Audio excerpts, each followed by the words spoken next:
Hello guys, once again welcome back to our new channel Gyan Credit. Okay, so we are again here with some of the new topic. Okay, that is called tense.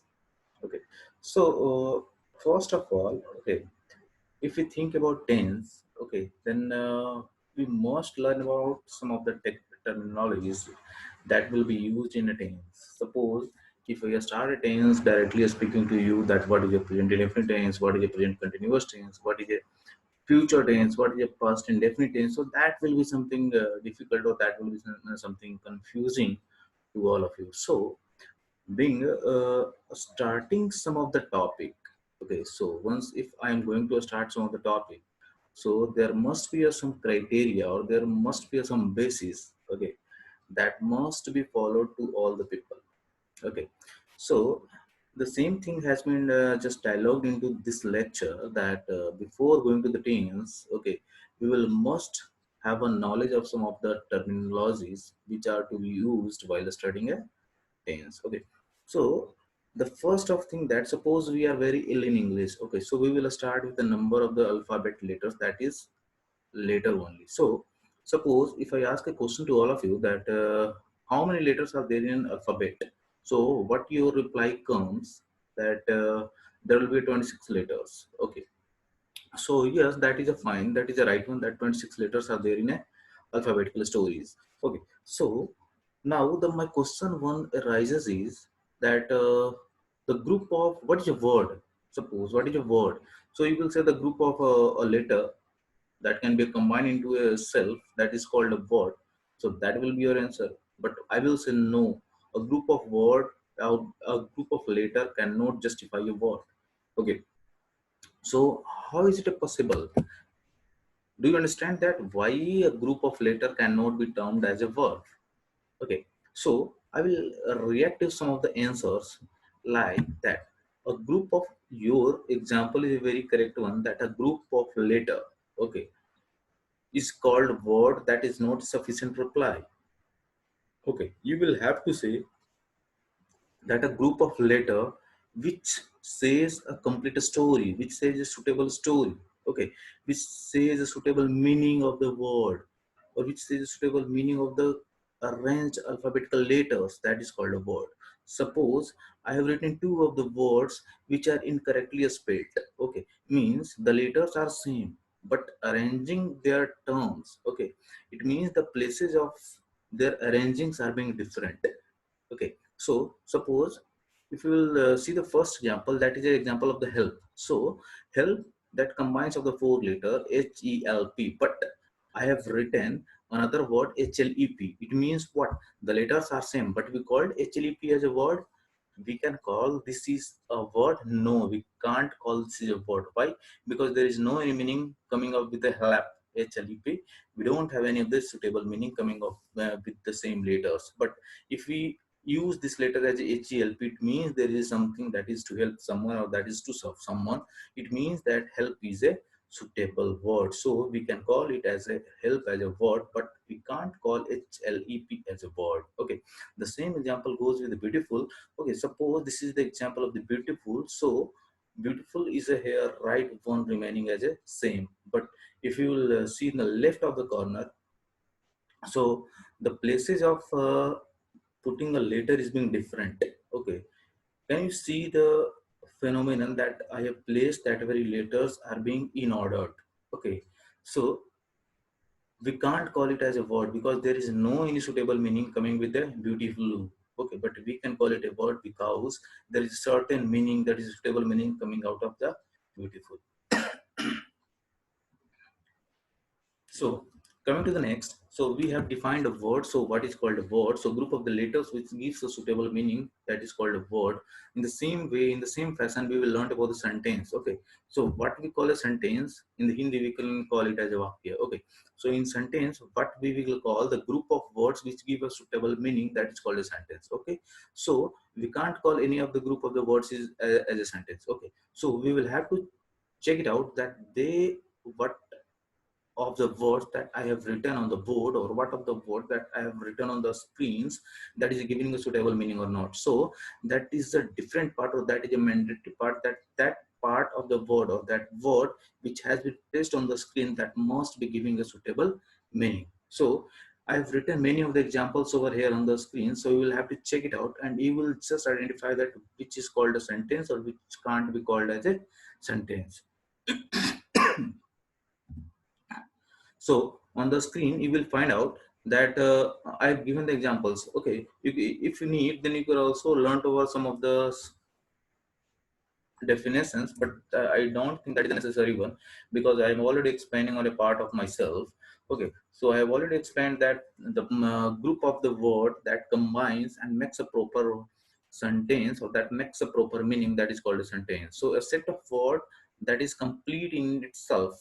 Okay, the completion of the word or the set of the word or the branches of the words which complete in itself or which gives a suitable meaning, that is called a sentence. So example, we have written the different words. Okay, we have given the two sentences.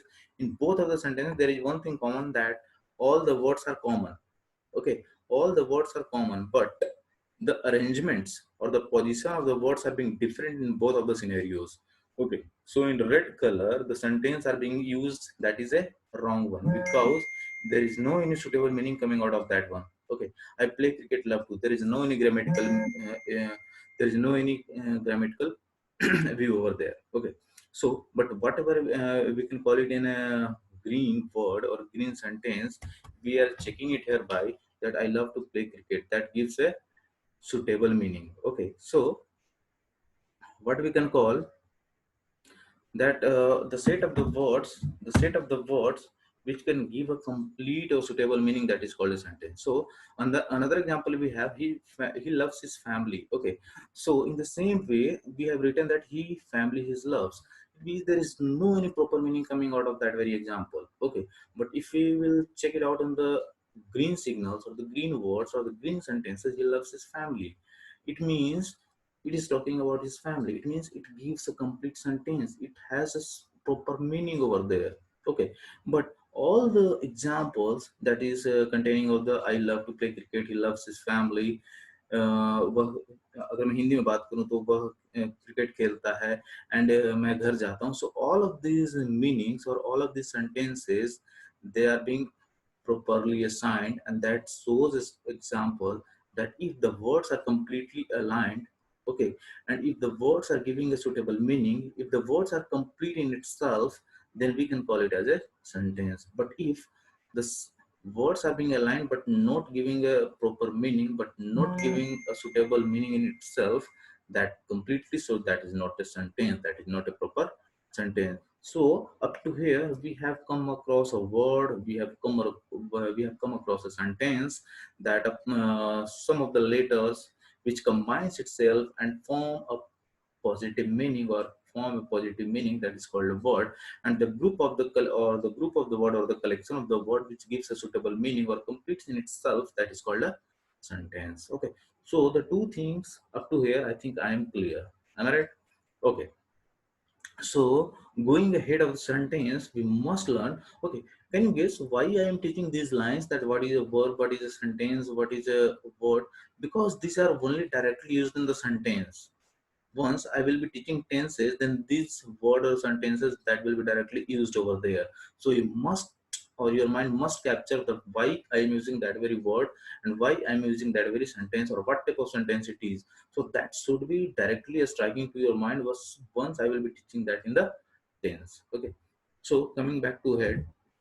So another thing is that so how will you identify what type of sentence it is? So there are four types of sentences. The first one type of the sentence, if I talk about, then first is the declarative sentence. That means a statement based. Okay, that can be a positive, that can be a negative, but that will be a statement. Okay, the second thing is that interrogative sentences. We already know there will be a question mark in the last of the sentence. The third is the imperative sentence that makes a proper command over that very sentence. It means the sentence that you are using, that is completely a command based. And the fourth one is an exclamative sentence. That means there is something command basis. Okay, or you can say something that you are being astonished with some of the sentences. Okay, we are or you are completely using some of the examples over there. Okay, so we can take it as an example over there of the sentences like the first one. If I talk about the declarative sentence, in which I have just said that declarative is something that is called a that is called a statement based sentence. So statement based is what means a very simple sentence, just like example, I like coffee. Okay, it means I love to have a coffee. Okay, I love to drink coffee, I love to take tea. So these are the examples that are coming in the declarative sentence. The same is I go to a school, but that can be a negative part also. Okay, if I says that I don't like coffee, that will be also a declarative sentence. That means it's a statement based. Okay, the same is interrogative sentence, that I don't do I like coffee? This is a question mark. So I am asking a question to another one, or someone is asking a question to me. Okay, do I go to school? Okay, the same thing that what I have said, that a question mark will be put on the last side of the sentence. The same is the imperative sentence, that is command based. So someone is giving you the command. That type of sentence is called imperative sentence or command based sentence. Just like stop, go ahead. So these are some of the examples, okay, that is giving a command to you and you are just reacting on that very command. And the fourth one is a very exclusive part, that is a exclamative part. Okay, exclamative, that means that you are something observing a command. Okay, and you are something observing the nature of someone's very closely. Suppose I will say a beautiful example, just like once you go to the theater, okay, and you watch a film, and once the film ends, you just come out of the theater, okay, and suppose that film was awesome, okay, so what will you call to your friends? Oh, so there will be some of the different way of the talking you have. You will just say how exciting the movie was, how exciting the movie was. Okay, and if you think someone is always telling a lie, so what will you think, or what will you say? Oh yeah, what a liar he is. He always used to telling a lie in front of anyone, in front of all. He always used to tell a lie. Yeah, what a liar he is. It means what kind of the liar he is, you are just unable to speak over anywhere. Okay, so that is type of the exclamatory sentence. But you know, these type of sentences will not be used in tense. Okay, because the sentence is a very vast chapter that will be disclosed in another lecture. But I'm just giving you a somehow view so that you can once learn the tense, you will be able to guess what type of sentence it is. So the sentences which will be used in a tense, that I will be explaining it hereby. So in tenses, okay, before that there is a sentence, there is a same and a single sentence that I will use it in a four different manner. Okay, suppose he has stopped. This is a simple statement. Okay, so you can call it a declarative sentence or a statement based. Did he stop? There is a question mark that completely goes to interrogative. Okay, stop, that is a command based, so it's an imperative. How he stopped? There is a what? There is a astonishing moment.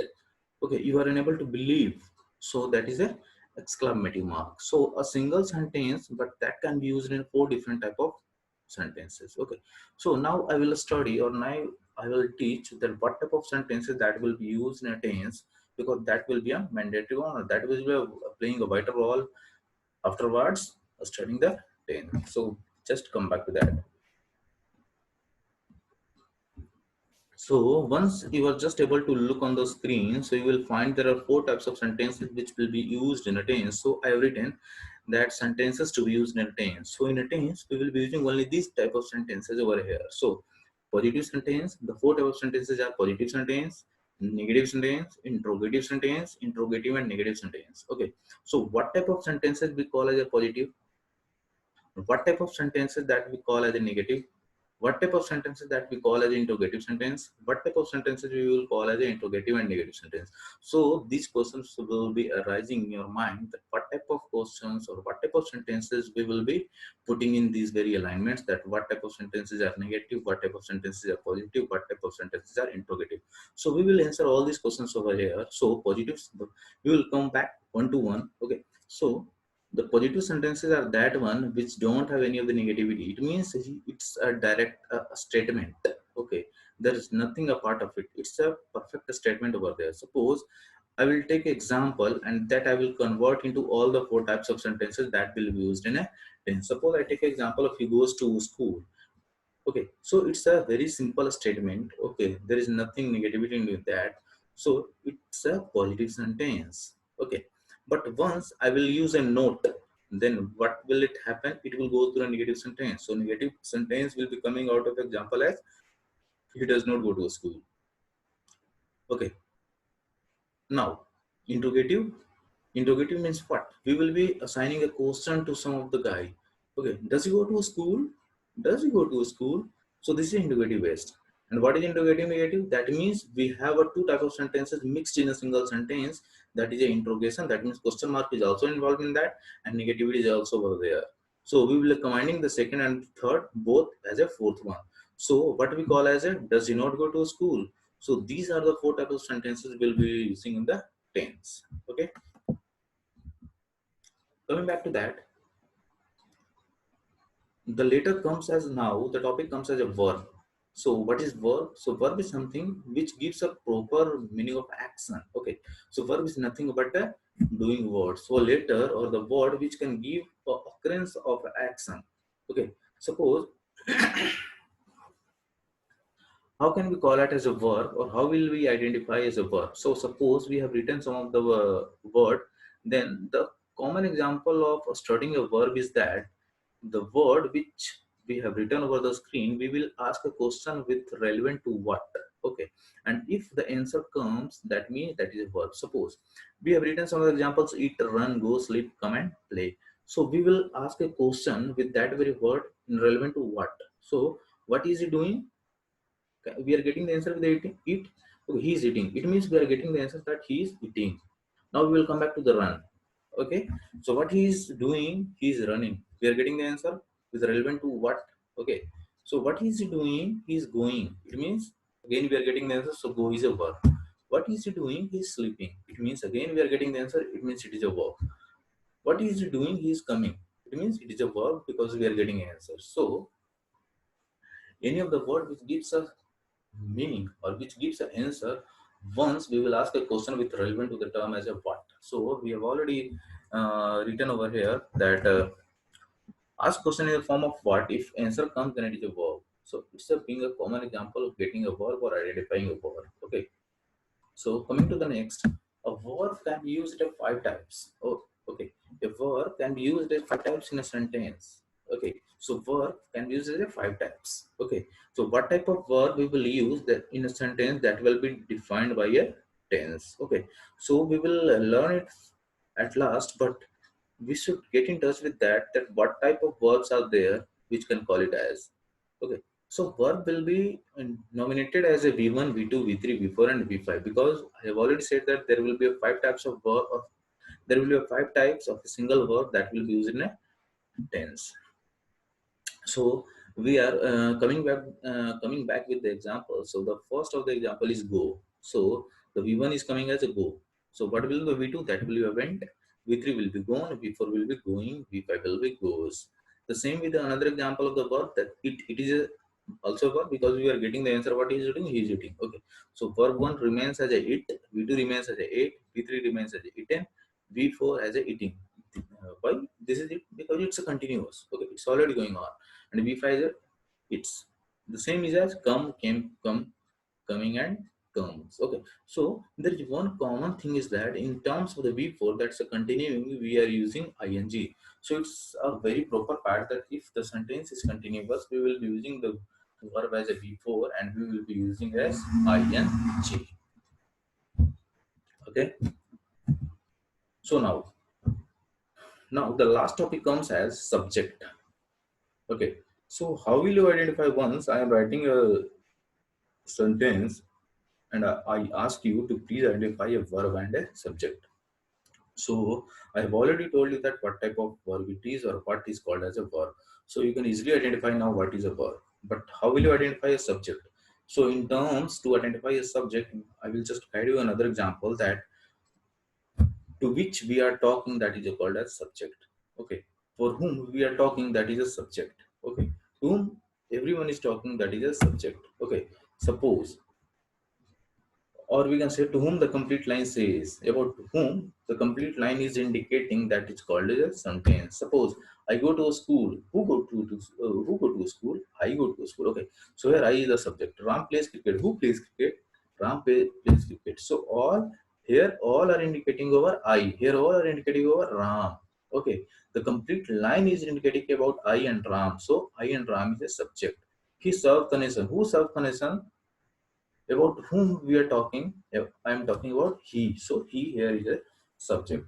It means for whom we are talking, for whom the complete sentence is depending, that is called a subject. Okay, so we already know what is called as a verb, what is called as a subject. Okay, so we can once again move to the example. Suppose I have just written over there as a three examples. Okay, you know, the sentence combining, that is combined of the subject, verb and object. So we have already learned about the subject, we have already learned about the verb. So except this, whatever coming in the sentence, that is called as a object. So in the note I have written except subject and verb in a sentence, all are objects. So suppose I'm coming back to the first example. Ram plays cricket. So to whom we are talking? I am talking about Ram. So Ram is a what? Subject. So I have already indicated here that Ram is a subject. Now we will ask a question with the play. What is he doing? He is playing. It means we are getting the answer with the term of the relevancy as what. So play is a verb. And what the rest is, I have already said that in a sentence the subject and the verb is there and rest amount is object. So cricket, what is? It's an object. So now I think once you will ask in your mind that I am able to get it, what is subject, what is verb, what is object, then you will guess. Yes, we are able to guess what is verb, what is subject, and what is object. So in the same example, he goes to school. So goes is a what? Go is a verb and it is a V5. Okay, so here it is goes. And what is he? We are talking about he. So he is a subject and to a school is a object. In the same, you eat mango. It is a verb because we are getting the answer. What is he doing? He is eating. Okay. What is you? You is a subject. Why it is subject? Because all the lines are depending on the you. We are talking about you. So you is a subject. What is mango? Mango is an object because we have already identified the verb and subject. So in a sentence, we must have to identify what type of verb it is. Okay. So where is the subject? What is called as object? So these are the terminologies we must use in a tense. Okay, so in a tense I will be using directly v1, v2, v3, v4 and v5. So you must have to identify that why I have written v1, why I have written v2, why I have written v3. So I have already told you by the example. So I think once I will start in the next lecture, then you will must be getting all of the examples over there very cleanly. Okay, so for today lecture these are all. Okay, so I will just say bye bye. Okay, and I will just request you to please once see the video, and once you like, please subscribe the same lecture. Okay, so thank you for today. Now all bye bye. Enhancing education, one of SAP's top social priorities worldwide.